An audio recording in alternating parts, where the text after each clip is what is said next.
आज मैं श्रीमद् भागवत महापुराण के तृतीय स्कंद के 12वां अध्याय सृष्टि का विस्तार पढ़ने जा रही हूँ। कृपया आप लोग भी इसे अवश्य श्रवण करें। इसे श्रवण करने से बहुत ही लाभ होता है, मनोवांछित फल की प्राप्ति होती है, घर में सुख शांति आती है और ईश्वर में भक्ति तो जगता ही है। इसलिए आप इसे अवश्य ही सुनें। पढ़ने का समय नहीं मिलता है, लेकिन आप इसे श्रवण तो कर सकते हैं, इसलिए श्रवण अवश्य करें। तो आइए पढ़ते हैं इसे। एक बार बोलिए श्री कृष्ण भगवान की जय। ओम नमो भगवते वासुदेवाय। ओम नमो भगवते वासुदेवाय। ओम नमो भगवते वासुदेवाय। ओम नमो भगवते वासुदेवाय। ओम नमो भगवते वासुदेवाय। एक बार बोले श्री कृष्ण भगवान की जय। श्री मैत्रेय जी ने कहा, विदुर जी, यहाँ तक मैंने आपको भगवान की काल रूप महिमा सुनाई।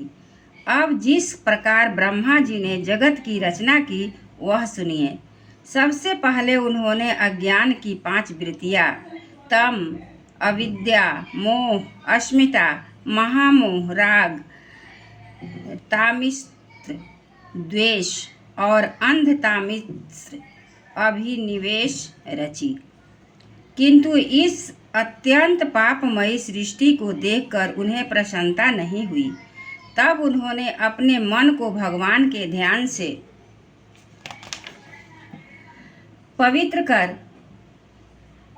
उससे दूसरी सृष्टि रची। एक बार ब्रह्मा जी ने सनक, सनंदन, सनातन और सनत कुमार से 4 निवृत्ति परायण ऊर्ध्ववर्ता मुनि उत्पन्न किए। अपने इन पुत्रों से ब्रह्मा जी ने कहा, पुत्रों, तुम लोग सृष्टि उत्पन्न करो। किंतु वे जन्म से ही मोक्ष मार्ग, निवृत्ति मार्ग का अनुसरण करने वाले और भगवान के ध्यान में तत्पर थे, इसलिए उन्होंने ऐसा करना नहीं चाहा। जब ब्रह्मा जी ने देखा कि मेरी आज्ञा न मानकर वे मेरे पुत्र मेरा तिरस्कार कर रहे हैं, तब उन्हें असह्य क्रोध हुआ। उन्होंने उसे रोकने का प्रयत्न किया, किंतु बुद्धि द्वारा उनके बहुत रोकने पर भी वह क्रोध तत्काल प्रजापति की भौहों के बीच में से ही नील और लाल रंग के बालक के रूप में प्रकट हो गया। वे देवताओं के पूर्वज भगवान भव रुद्र रो कर कहने लगे, जगत पिता विधाता, मेरे नाम और रहने के स्थान बतलाइए। तब कमल योनि भगवान ब्रह्मा ने उस बालक की प्रार्थना पूर्ण करने के लिए मधुर वाणी से कहा, रो मत, मैं अभी तुम्हारी इच्छा पूरी करता हूँ। देवश्रेष्ठ, तुम जन्म लेते ही बालक के समान फूट फूट कर रोने लगे, इसलिए प्रजा तुम्हें रुद्र नाम से पुकारेगी। तुम्हारे रहने के लिए मैंने पहले से ही हृदय, इंद्रियां, प्राण, आकाश, वायु, अग्नि, जल, पृथ्वी, सूर्य, चंद्रमा और तप ये स्थान रच दिए हैं।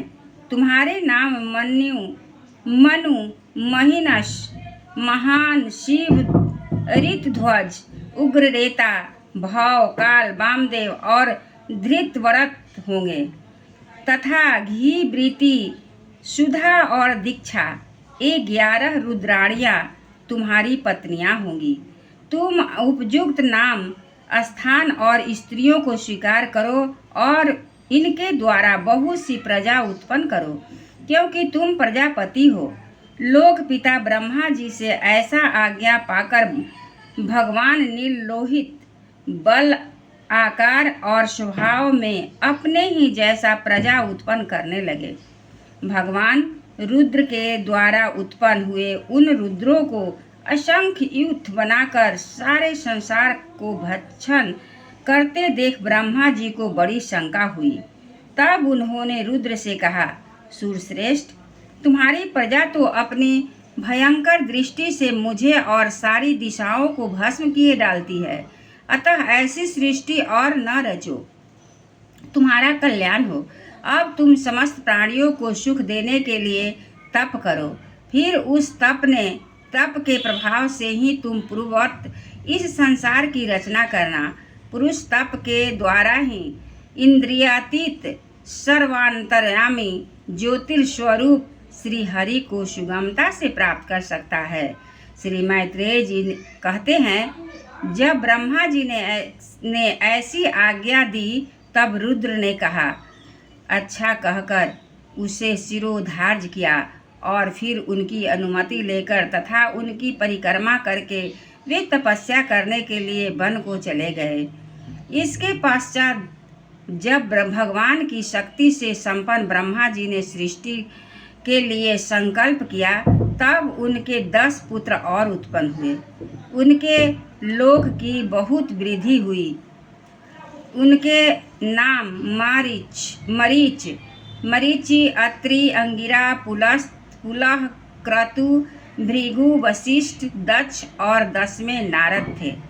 इनमें नारद जी प्रजापति ब्रह्मा जी की गोद से, दक्ष अंगूठे से, वशिष्ठ प्राण से, भृगु त्वचा से, क्रतु हाथ से, पुलह नाभि से, पुलस्त्य ऋषि कानों से, अंगिरा मुख से, अत्रि नेत्रों से और मरीचि मन से उत्पन्न हुए।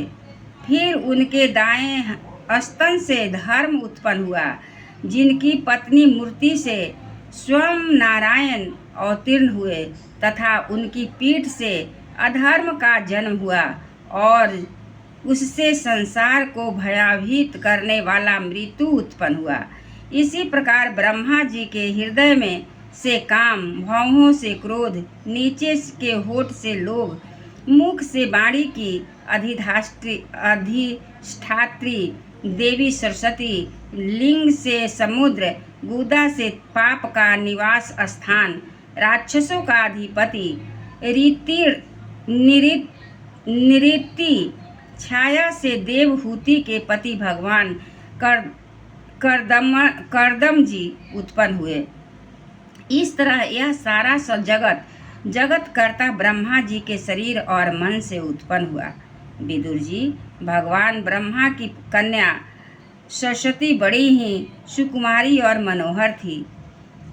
हमने सुना है एक बार उसे देखकर ब्रह्मा जी काम मोहित हो गए थे।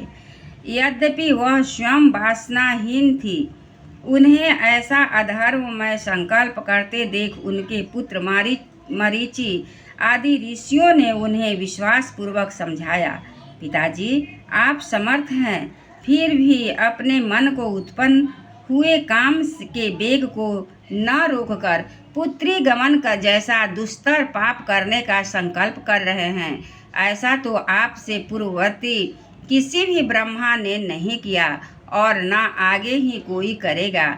जगत गुरु, आप जैसे तेजस्वी पुरुषों को भी ऐसा काम शोभा नहीं देता, क्योंकि आप लोगों के आचरण का अनुसरण करने से ही तो संसार का कल्याण होता है।